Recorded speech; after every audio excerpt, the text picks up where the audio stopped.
The lobby of the Dunbar had been Nora Achara's favorite room in the world for exactly 7 years. Not because of its marble floors or the fresh white lilies. The staff changed every Monday without fail, but because it was the room where she waited for her daughter every Saturday morning, and the waiting itself had always felt like a gift. She arrived, as she always did, by subway. 40 minutes from her apartment in Scarborough to King Street Station, the same route she had walked for the better part of 3 decades. First pushing a stroller with a restless baby named Dione, then walking alone once that baby had grown into a young woman with more ambition than the city seemed willing to hold at the time. Nora was 67 years old, dressed in a neat gray coat she had bought on sale 5 winters earlier, her reading glasses tucked into the breast pocket, her canvas tote bag bearing the logo of a food bank where she volunteered every Tuesday and Thursday without exception. She was not the kind of woman who announced herself when she entered a room. She never had been. She moved through the world quietly, with the particular grace of someone who had spent a lifetime deciding that her worth required no performance. The concierge near the east entrance, a young man she had come to know by sight over years of Saturday mornings, though they had never formally exchanged names, looked up from his desk and gave her the same small nod he always did, the nod of recognition between two people who have shared the same space long enough to understand its rhythms. Nora returned it and settled into the wingback chair nearest the window, the one that caught the morning light at exactly the right angle.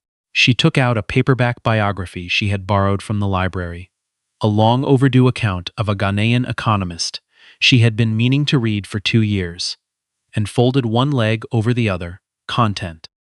She did not know, in that ordinary moment, that 2 people already in that lobby had already noticed her and had already decided something about her before she had even reached her chair. She did not know that across the city, on the 41st floor of a glass building on Bay Street, her daughter was in the kind of meeting that did not have an interruption, sitting at the head of a conference table with 7 other people and a glass of water she had not touched, unaware that in 11 minutes she would be in a cab moving faster than the Saturday traffic had any business allowing. But before any of that, the morning held its shape a little longer, and because Nora Achara had spent 67 years filling quiet mornings with meaning, the story insists on beginning there, with her.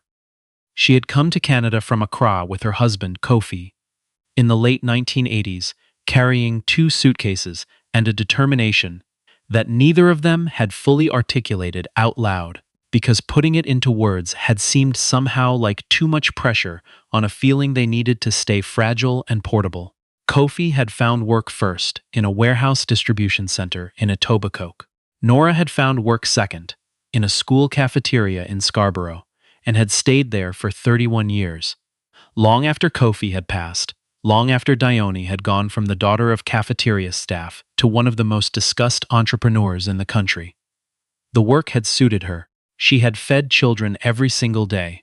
She had known their names, their allergies, which ones were having a hard week, simply by the way they carried their trays.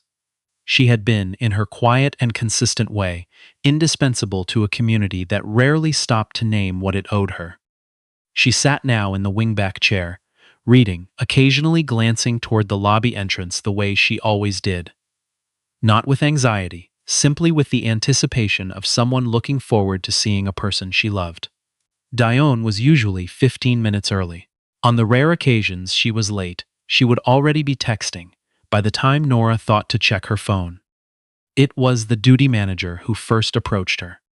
He was perhaps 35, broad-shouldered, with the kind of groomed authority that came less from experience than from a uniform and a position that had not yet been challenged in a way that taught him anything. His name tag read Colton. He stopped a few feet from Nora's chair, not quite close enough to be obviously confrontational, but not far enough for what he said next to be anything other than what it was. "Excuse me, ma'am." His tone was professionally neutral, the kind that could be mistaken for courtesy if one did not notice the way his eyes had already completed their assessment. Are you a guest at the hotel? Nora looked up from her book with the unhurried patience of someone who had lived long enough to recognize the shape of a moment before it fully arrived. I'm not a guest, she said pleasantly. I'm waiting for someone, my daughter. We have lunch here every Saturday. Colton nodded once, the kind of nod that does not indicate agreement. I see. And your daughter, she's a registered guest? She keeps a suite here, yes. Nora returned her eyes briefly to her page, then looked back up when she understood that he had not moved and did not intend to. Is there something I can help you with? Hotel policy, he said, requires that visitors in the lobby either be confirmed guests or be accompanied by a guest. He paused. For the comfort of our other patrons. The lobby around them continued its Saturday morning rhythm. A couple in matching linen blazers waited near the concierge desk. A businessman in a dark overcoat crossed toward the elevator bank with his carry-on trailing behind him. No one else had been approached. Nora had been watching the lobby for 20 minutes, and no one else had been approached, and Colton had to know, in whatever portion of himself was still capable of honest accounting, that she had noticed this. I understand, Nora said. She reached into her canvas tote, unhurried, and produced her phone. I'll call my daughter right now and she can confirm the arrangement. She began to scroll for Dione's number. Ma'am. The security officer, the one Nora had not noticed positioning himself to her left, spoke now for the first time. His name tag read Russ, and his hands were folded in front of him in a stance that was less about readiness than about conveying that readiness was nearby and available. We're going to need you to gather your things. The lobby did not stop. The couple in the linen blazers pretended not to notice. The concierge at the east desk had appeared at the edge of his station with an expression caught between recognition and the particular paralysis of someone whose instinct told them one thing while their employment told them another. Nora lowered her phone slowly. She looked at Russ, then at Colton, with the quiet clarity of a woman who had spent decades watching this particular dynamic arrange itself in rooms of varying sizes and under varying pretexts, and had never once been wrong about what it was. I would like, she said, and her voice was entirely level, to speak with whoever manages this property. Not tomorrow. Right now. Colton's jaw tightened almost imperceptibly. Ma'am, I am the duty manager on. Then, I would like the name of your general manager, please. It was a reasonable request. It was, by any measure, exactly the kind of request any person was entitled to make in any establishment in this country. Colton heard it as something else entirely. Something about the steadiness of her tone, the fact that she had not flinched or apologized or gathered her things, seemed to reach him as a provocation, as though her refusal to become small was itself the offense. He reached forward and took the canvas bag from beside her chair. He did not ask, he simply took it. The bag was not heavy. It contained the library book, a travel mug of tea she had not yet finished, her wallet, and her reading glasses case. None of these things were remarkable, but the act of taking it, that quick, unasked reach across the space between them, made a young woman at the front desk inhale sharply and press her hand flat against the counter, as though steadying herself. Her name tag read Sasha, and she had been watching for the past 4 minutes with the dawning understanding that she was witnessing something that did not belong in the category of incidents her training had prepared her for. Because training had assumed incidents like this would not happen here. Nora stood. Slowly, the way a 67-year-old woman stands when her knees do not always cooperate, and when she has no intention of giving anyone watching the satisfaction of watching her hurry. She stood and looked directly at Colton, and the few people in the lobby who happened to glance over in that moment would later describe her expression not as angry, but as something quieter and more final. As though she were filing something away, carefully and with complete accuracy. That is my personal property, she said. Colton had already unzipped the top of the bag, looking, presumably, for whatever it was he had already decided he would find. What he found was a library book with a due date slip still tucked inside the front cover. A travel mug with a small chip on its lid. A wallet that opened to reveal a transit card and a photograph. A younger Nora standing with a girl of perhaps 12. Both of them caught mid-law at something outside the frame. And a receipt from the food bank gift shop, $2.50, the cost of a small keychain she had bought for her granddaughter. He set the bag down on the cushion of the wingback chair without a word. Russ had not moved. The lobby had not stopped. And Nora was still standing, still looking at Colton, still entirely composed. And it was that composure, that absolute refusal to collapse into the role he had scripted for her, that seemed to him most unbearable of all.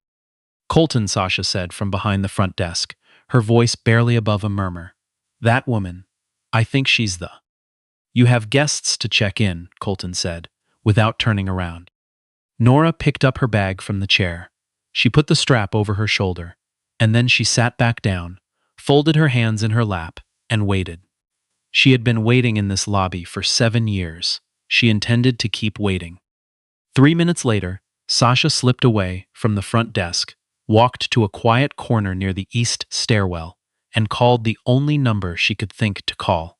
The one listed under the Achara standing suite reservation, the emergency contact line she had been told in training she would almost certainly never need. It rang twice. Across the city, on the 41st floor of a glass building on Bay Street, Dione Achara was in the kind of meeting that did not have an interruption. The conference room had 4 walls and a very substantial door. But the understanding in the room was that once a discussion of this scale had begun, pauses were for the other kind of situations, the kind that other people handled. She was 44 years old, and she looked in that room exactly the way she had always looked in every room. Unremarkable until the moment she wasn't. She wore a gray blazer over a simple black shirt, no jewelry beyond a watch her mother had given her. The year Achara Systems had crossed its first billion in revenue. A modest watch, silver, with a plain face, the kind that told the time and nothing else. Her hair was pulled back. She had a glass of water she had not touched. 7 other people sat around the table. 2 were senior partners from a firm that had flown in from Montreal specifically for this meeting. 1 was her general counsel. The rest were people she had built. Over 17 years of work before anyone had a proper category for what she was doing, into a team that understood that Dione Achara did not make decisions quickly because she was uncertain. She made them slowly because she was thorough, and there was a difference, and the difference mattered. Her phone was face down on the table, as it always was in meetings. It vibrated. She did not look at it. It vibrated again. She turned it over. The number on the screen was not her mother's. Her mother never called during the day. They had a standing arrangement. Saturday morning, the lobby of the Dunbar, Dione, 15 minutes early. The number on the screen belonged to the hotel. She looked at it for exactly 1 second. "Excuse me," she said. She picked up her phone, pushed back her chair, and walked out of the conference room without offering any further explanation. In the elevator on the way down, she called the number back. Sasha spoke quickly, in the measured way of someone who understood they were doing something their employment might not survive, and had decided the alternative was worse. She said everything that mattered in under a minute. Dione listened without interrupting. "Which part of the lobby?" she said, when Sasha had finished. "The east wing, the wingback chair by the window." "Is she hurt?" A pause. "No, but they—" "I'm on my way." She ended the call, pushed through the lobby doors of her building, and raised her hand for the first cab she saw. She reached the Dunbar in 11 minutes. She did not run when she came through the lobby doors. She did not need to. There was something in the way Dione Achara crossed a room. Even now, even in this particular moment, even when every part of her understood what she was walking toward, that made people step aside without being asked to, the way a current moves beneath still water, felt before it is understood. She found her mother exactly where Sasha had described, in the wingback chair by the window, sitting with her hands folded and her back straight.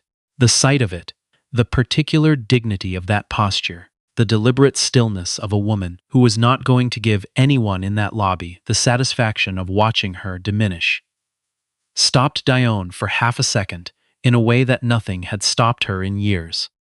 She crossed the remaining distance and knelt on the marble floor beside the chair. "Mama," she took her mother's hands in both of hers. "Look at me. Are you all right?" Nora looked at her daughter, and something in her face shifted, not into relief, exactly, but into the particular softness that comes when a person who has been holding themselves very carefully is finally permitted to breathe. "I'm fine," she said quietly. "I was waiting for you." Dione looked at her mother's face, her hands, the canvas tote resting on the armrest. She looked at the way Nora's reading glasses had been folded and tucked back into her pocket with complete precision, a gesture of composure maintained past the point where it should have needed to be maintained. She looked at all of this for a moment that was too brief for anyone watching to measure. Then she stood. Colton was still in the lobby.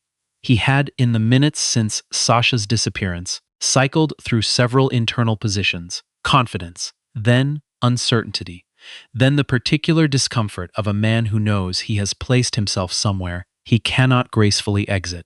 He was standing near the concierge desk when Dione turned to face him, and something in the way she moved, the absolute economy of it, not a single wasted gesture, made him straighten involuntarily, a reflex older than anything his training had put there. "Who made the decision?" Dione said. Not loudly, not sharply, but with the kind of clarity that gave every word its full weight. "To remove my mother's belongings from her person without her consent." Colton opened his mouth.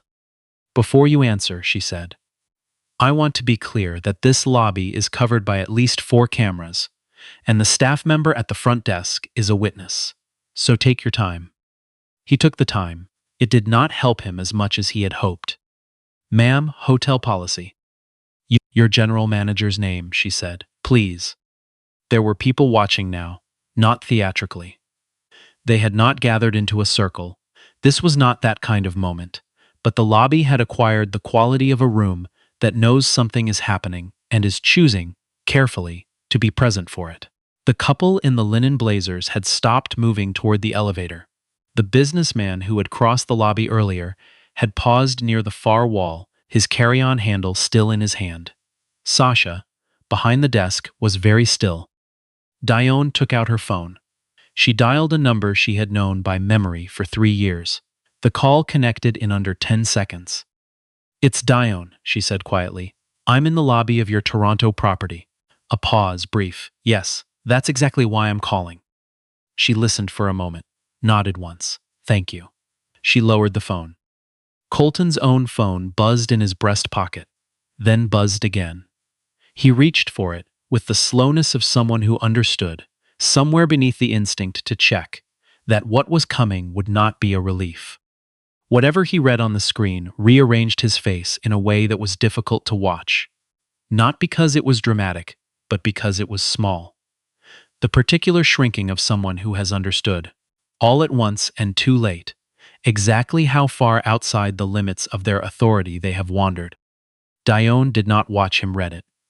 She had already turned back to her mother, had already settled into the chair beside hers, had already begun asking whether she had eaten anything that morning, the way she always did. The way that was habit and ritual and love folded into a single ordinary question. What Colton's phone contained was a message from the vice president of guest experience for the parent company that owned the Dunbar and 14 other properties across the country, informing him that Dione Achara's family members were extended full suite privileges at all group properties and had been for 3 years, and that this arrangement had apparently not been included in his orientation, and that there would be a conversation about that, and several other conversations, very shortly. What the message also contained, and what Colton had not known, because it was not the kind of information that appeared in orientation materials, was the context. Achara Systems, 4,200 employees across 4 Canadian cities, a partnership with the parent company that had been in quiet negotiation for 8 months. Dione Achara, whose name appeared above the entrance of the technology wing, at a hospital 3 blocks away because she had funded the construction without attaching a condition to it. Who directed the same amount to a youth coding program in Scarborough every year that some people earned in a decade, without putting her name on the announcement, because she had been raised by a woman who believed credit belonged to the work. None of this was in the brochure. By early afternoon, the hotel's director of operations had come down personally. By mid-afternoon, Colton and Russ had both been placed on administrative review pending a full investigation. By evening, a video shot by a guest who had been checking out near the east entrance, who had begun filming without fully understanding why, only that something about the scene told them this moment was going to matter, had been shared widely enough that the parent company's communications team was drafting a statement before the dinner hour. Dione's own communications director called twice. She let both calls go to voicemail. She was having lunch with her mother. They ate at the corner table, Dione always reserved, the one that faced the street and caught the afternoon light at its best angle. Nora ordered what she always ordered, a bowl of soup and brown bread and a pot of Earl Grey. And Dione ordered whatever her mother suggested, because somewhere across the span of her adult life, she had stopped having strong opinions about menus and started having strong opinions about more important things. And the two of them had long since reached an understanding about which category lunch fell into. The civil rights complaint was filed the following Monday morning through a firm in Toronto with 17 years of experience in exactly this kind of case. And now, for the first time, exactly this quality of evidence to work with. The hotel's parent company settled within 3 weeks. The terms included a mandatory review of frontline staff training protocols across all 14 properties, a commitment to community advisory panels for each location going forward, and a financial arrangement the details of which Nora asked not to be told, she said. She preferred to know it had been handled without keeping track of the number. The media coverage was significant and sustained. Dione declined every interview request without exception. She answered exactly one question from exactly one reporter, a young woman from a CBC affiliate who caught her outside her building on the Monday after the incident and asked, simply, what she wanted people to understand from what had happened. Dione stopped walking. She thought about this, genuinely, in the way that made people around her understand she was not performing consideration, but actually performing it. My mother sat in that lobby every Saturday for 7 years, she said, and she was kind to every single person she encountered there. That should have been enough. She paused. It should always have been enough. Before anyone knows who anyone's daughter is. She went back inside. 3 Saturdays later, they were back. The lilies had been changed. The wingback chair by the window was exactly where it had always been. There was a different face at the duty manager's position. Younger, careful. The precise kind of careful that comes from having been very thoroughly briefed. Nora arrived by subway, as she always had. She walked through the east entrance, exchanged a nod with the concierge, who this time nodded back with something that went slightly beyond professional acknowledgement, something closer to relief, and settled into her chair with her library book. The morning light came through the window at exactly the right angle. Dione arrived 14 minutes early. She sat in the chair beside her mother's and accepted a cup of tea she had not ordered because the kitchen staff had already come to know the arrangement. For a while, neither of them said anything. The lobby moved around them in its ordinary Saturday rhythm, guests arriving, guests departing, the quiet industry of a place designed to make people feel welcome. And Nora turned a page, and Dione checked nothing on her phone, and the room held them both without ceremony. The new manager has excellent posture, Nora said eventually, without looking up. Dione glanced toward the duty manager's station. He does. Makes eye contact. High bar. Nora smiled, small, unhurried, the smile of a woman who had seen enough of the world to find it genuinely funny when it tried to correct itself. Your father would have had something to say about all of this, something wiser than whatever I'd have come up with. He'd have said you handled it exactly right. He'd have said I could have left when they asked me to. And he would have been wrong. Nora set her book in her lap and looked at her daughter for a moment. At the woman who had been a baby in a stroller on these same transit lines, a girl in a schoolyard in Scarborough, a young woman in a university library at midnight writing code on a second-hand laptop, a name in a newspaper, then a name in a magazine, then somewhere above all of that in the place where names stop being remarkable and simply become true. You didn't have to leave your meeting, Nora said. Yes, I did. The whole company was in that room. The whole company can wait. Dione lifted her tea. You couldn't. Outside, the street was doing what it does on a Saturday in this city. Moving a little slower, something loosening in the rhythm, the ordinary machinery of the week giving way to something that resembled rest. A couple walked past the window, not in a hurry. A child pressed her face against the glass of the bakery across the street with great and specific ambition, and was then gently led away. Nora picked up her book.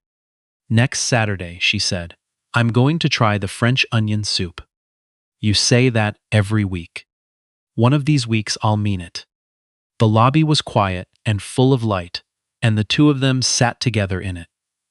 The woman who had crossed an ocean with 2 suitcases and built a life from nothing but patience and refusal, and the daughter she had carried through every step of that journey without ever once suggesting it was anything other than the privilege of her life to do so.